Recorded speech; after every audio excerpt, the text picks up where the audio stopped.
stuff. I'm not going to read all of it because there's far too much to go through. But it does include providing strategic and technical support in development and implementation of BIM process on live projects. George continues to raise awareness on the adoption of BIM, the dissemination of knowledge, and building relationships between industry and academia.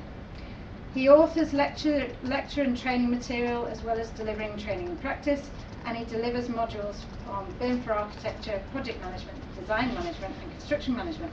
He's also involved in research and development projects and initiatives such as the Open BIM Network, COVID trials, and the use of developing technologies such as XBIM to realise the use of open source BIM, and part of the BIM 2050 team for technology and process. Without further ado, over to George. Thank you. Hi guys. Basically, I'm going to be the chair today, and I'm just going to be trying to keep an eye on things, make sure everything's happening at the right time, make sure everyone knows what to expect. I've really been looking forward to this event. Actually, it's been sort of the highlight of my week this week. I've been headed the book, so you can make with that what you will. But I've got some really good speakers here, and I've had a really good turnout. And this is the first time I've been to this location, and I think it's probably going to work really well, particularly for the roundtable discussions later on. So I'm not going to bore you to death. So today we're going to start off with a UK government keynote speaker, followed by a UK keynote. That's not my inspirational music. So basically we're going to have Mark Bew, and Mark is Chairman of Building Smart UK, and also the Government Industry BIM Working Group. We're also going to have Nick Tune, who will be taking you through a talk as well.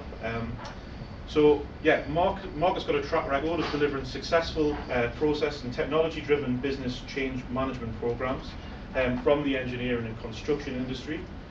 These include the development of building information modelling processes and the integration of the engineering and commercial systems.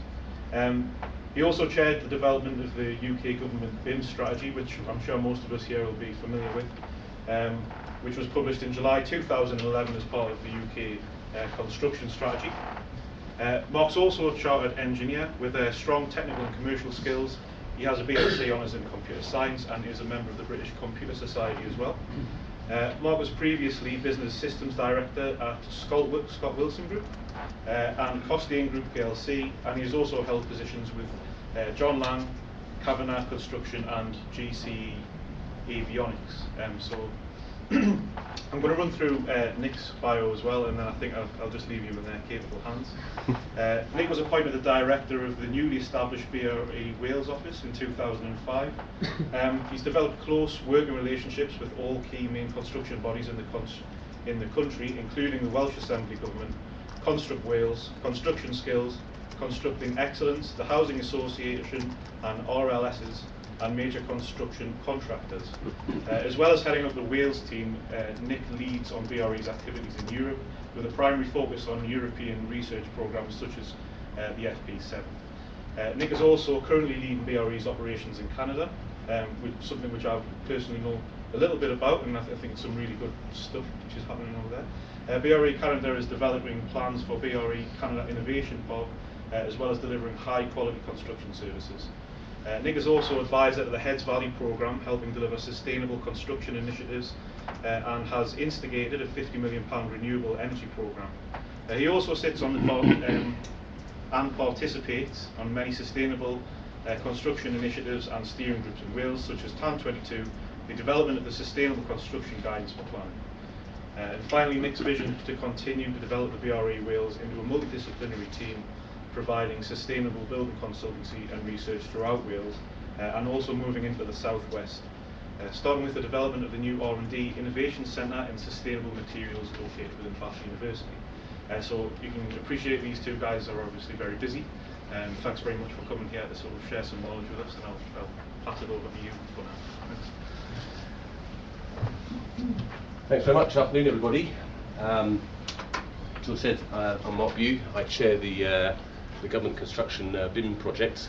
I'm also run a company called ECS. What's machining on this one? Get the slides in. Do it live if you want. Yeah. They further out to you. Here we go. Yeah. Didn't know how to drive as well. Right. Okay, I'm going to just give you a very quick overview, because I'm sure most of you, because you're in this room, know a fair bit about BIM already. I'm just going to give you a very quick overview of where we've got to 14, 15 months into the programme. As guys said, it's been a pretty hectic 14 months, and we're just now starting to see the fruits of our labour in terms of fiscal return, which is actually the real exam question we're trying to answer here, is how do we build buildings for less, better buildings for less. And I think that's certainly one of the things I want to share with you. Key things, benefits, a bit of an update on level 2, a little bit on what we've actually delivered in 2013 in terms of deliverables for you to go and use, because I'm sure that you've seen some of the stuff on the website that appeared during the end of February. So I'm just going to talk a little bit about those, and then the roadmap into the future. I'm not going to speak much about level 3 and the real future. I know Nick's going to touch on it. I really want to concentrate on where we are now, because as I mentioned, the exam question we're trying to answer here is to deliver more for less. If we can reduce the cost, the capex cost of buildings by 20%, which is the Cabinet Office target, that means 20% more kids get a new school, and that's a good thing to do. That's kind of really why we're here. So that's really where I'm going to focus. If we return back to how we got here, the IGT report, which I guess some of you may have seen, was published in autumn 2010. Can't believe it's that long ago. It was Paul Morell's first report. That document had 2 references to BIM, these 2 at the top, and he asked me to go away and try and write something on BIM, I think is what he asked me to do, basically, and answer these 2 recommendations. And this document, which I'm sure you've seen before, is the BIM strategy. If you haven't seen it, there's a website at the end on the last slide. I'll show you where you can download it. Late last year, we did an update to that document, which is also on the website. It's the first, in fact, it was a joint first chapter of the industrial strategy, which Vince Cable asked to be published, and the construction one is due out in July this year. But Building Information Modelling and Renal were the first 2 that got delivered.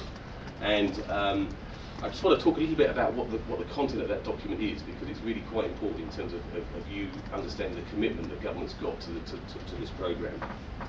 There's 3 recommendations. Some buttons here. 3 recommendations. First one, continue level 2. They like level 2. The outputs, the outcomes that I'm going to tell you about in a moment, they like seeing the reductions in risk and the reductions in costs. And that's a really good sign. It's a really good place to be in terms of 14 months progress. The other 2 commitments, which Nick's going to talk about a little bit, I guess, later on, is how do we go about increasing growth in the UK market?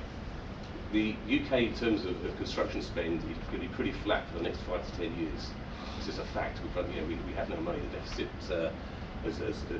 paying off the deficit is a massive commitment. So if we're going to grow, we're going to have to go overseas. We're going to go overseas, we have to be much more competitive than we are at the moment. We're not going to compete on the basis of price, so we're going to have to compete on the basis of capability. And so how does level 3 start to help us really compete in that new market? And the third thing is, can we lead it? Can we be the UK, the leaders in BIM technology? Because that will then lead our organisations to the front of the market, which gives us the best chance to be able to grow again. So some really significant strategic commitments from the government there. And I think as time goes on, you'll start to see some of the fleshing out around the fiscal commitment to those projects. Okay, I'm going to talk about level 2, as I mentioned earlier. We've all seen this before. Anyone not seen this? Fantastic! I'm going to explain it. That's brilliant news. Okay, so we're in this level 2 zone. And that's really what I want to focus on. This strategy was all about getting the 7 core centrally funded government departments into level 2 and delivering the benefits around level 2 BIM. And that's kind of where we place ourselves. So Nick's going to talk about level 3 in just a bit. So what is level 2? Well, we know it's an environment where we have a series of models, we have protocols and a set of controls for sharing that information, we coordinate the information, we get a spatially coordinated model, we get a digitally coordinated set of data in terms of cost or time or carbon or whatever it may be, and we can start to share that information and have one set of information once that is fully coordinated. So if someone moves a wall, you don't have to update all the data sheets, all the cost plans, all the carbon plans. It all gets done together. And that's kind of where we've started to get. And the first project that went into that environment was the MOJ Cookham Wood project, which is this here. Any architects in the room, you've got to shut your eyes when you look at the Cookham Wood project. It's not fantastically pretty, but it's very functional in terms of what it is. And over the right-hand side is an image of some of the M&E kit that goes inside that project. Cookham Wood had 4 interventions in terms of government construction projects. BIM was one of them, and it was probably the main one. But it also had soft landings, it also had project bank accounts, and it also had early contractor involvement. So the success of the BIM project on Cookham Wood is actually the composite of 4 interventions that we've put onto that project. And I think it's quite interesting when we start to look at the benefits that we've seen on that programme, because they've come as a combination of all those interventions. They've also come in some surprising places as well. You probably see this diagram as well. It's my diagram of the supply chain. We've got CapEx at the top, OpEx at the bottom, the tiers of the supply chain, the contract, the data points, and the client over here with diamonds showing the key decision points around a client's operation. So starting from the top, number 1 is around the capital approval process. Number 2 is around selecting a contractor. Number 3 is around target costs. 4, O&M and handover. 5 into post-occupancy evaluation, the soft landings, outputs, all those sorts of things. And what we've been concentrating on is giving you a set of tools that allows you to pass the right data to the client so the client can make decisions, and they can then benefit from better information to make those decisions. What we've seen in the programmes, particularly around Cookham Wood, is if we get the right data to these guys at the right time, on average, each decision is made 3 months earlier. And if you've got a programme of 5 years to deliver a custodial asset or 3 years to deliver a school asset, that is an enormous saving in your programme. So some fairly simple examples of why it's important we get the right data to the right people. I said I'd talk about benefits, and this is really what I'm interested to kind of relay today on the projects that have been running. Each of those pound note signs is somewhere where we've extracted money out of the process to the benefit of the client. I think it's quite interesting to note that if a client takes a CapEx improvement of 20%, say, these guys down here, their revenues drop by 20%. Not such a good story, maybe. So it's worth thinking about what that really means down here. And actually what we're seeing it really mean is people aren't dropping their revenues, they're taking money out of their risk pots, and they're losing less money in terms of wastage. So what we're hoping to see is actually there's an improvement everywhere. So I'm going to start on the top right hand side. We use the model on Cookham Wood to help brief the operator. The operator of Cookham Wood Prison is the Youth Justice Board, and the Youth Justice Board are famous for being one of the most difficult operator clients in the public sector. They deal with probably the most underprivileged people in society, so they have a real tough job on. That pound note sign on Cookham Wood is over £1.5 million worth of savings, just by understanding how that asset was going to be operated by the guys in that building. They couldn't understand the drawings, but give them the model, let them walk around the model, let them run their scenarios and their processes through the model. All of a sudden it comes to life. There's some simple examples like understanding the difference between a line on a drawing, which is a glazed screen or a metal screen. Noise goes through a metal screen, noise doesn't go through a glazed screen, so you need 2 people, 2 guards each side of the screen. Put a metal screen in, you not only save money on the screen, but you also save money on the OpEx resources as well. So £1.5 million just by one observation, and there were a whole number of those. When we tendered the project, money came out of the supply chain somewhere. We're not quite sure where, but we do know it came out of risk pots, and we do know it didn't come out of the bidding budgets, because the bids were more expensive to run. When we got the price in here for the target cost agreements, we're about 10% below benchmark, which is actually a fantastic place to be. It's not the real test. The real test isn't the tender price, it's the outcome price. And we don't know the outcome price yet, because we don't get completion until November. But the building's out the ground, the M&E kit is half in the building, so the big risk items are already in the building. So we've got a high likelihood that the outcome price, when it comes in November, is going to be about 10% below benchmark. added to the cost of saving in terms of the scope comes to somewhere between 15 and 18%. So that's where Cookham Wood is at the moment. It's looking about 15 and 18% below benchmark. And for one project, you would say that's actually achievable. We could probably sustain that, but we've got 6 or 7 which are doing something fairly similar. So I'm starting to see a repeat performance across a whole portfolio. And hopefully that is going to now sustain. And one of the plans that we have with the MOJ is we're now starting to plan our exit strategy, because they're now running by themselves, which is a fantastic outcome in terms of the overall programme. Part of the purpose for Cookham Wood was to start to put together some documentation so we could replicate it across the rest of the supply chain. And 3 of these documents you'll recognise. So the top right hand side, if you haven't seen it on the website yet, is PAS 1192 Part 2. You haven't downloaded it yet? Yeah, fantastic, well done. PAS 1192 Part 2 is now on the website. You download it for nothing. I bought the royalties, so to make sure that there's no reason why we can't buy it. But also the protocols at the top, the contract protocols are there as well to download, and some advice around contracts and those sorts of issues. We've also got the BIM soft landings processes sitting here, which are there. And over on the right hand side, where the number 3 is PAS Part 3 will be delivered by the end of the year. So the guys who are involved in operational projects will have a document to look at by the end of the year. But I just want to touch on this digital plan of works document, which sits inside the BIM Labs area of the website. I know it's something we're going to debate at the roundtables later, so I just want to touch on what the digital plan of works is all about. It's about procuring data as part of the contract. And I mentioned earlier we did this in the project. To answer these questions, we need some data. The amount of data we've plotted on this red line. These points need to go in the contract so we can ask for the right information. Asking for that information, traditionally we have a scope of services, which is a big long table of words, and someone has to have a guess as to whether you've actually delivered it or not. With BIM data, we can define these digitally, and we can test them. And that's exactly what we're doing within the digital plan of works. So if you go onto there, you'll see some, I think, 22 overlay files for various elements of the building. They define what's required for some simple elements like walls, floors, luminaires, pumps, curtain walling, what have you. And there's a tool that allows you to validate your COBie file with those matrices. If your COBie file is wrong, it will go red.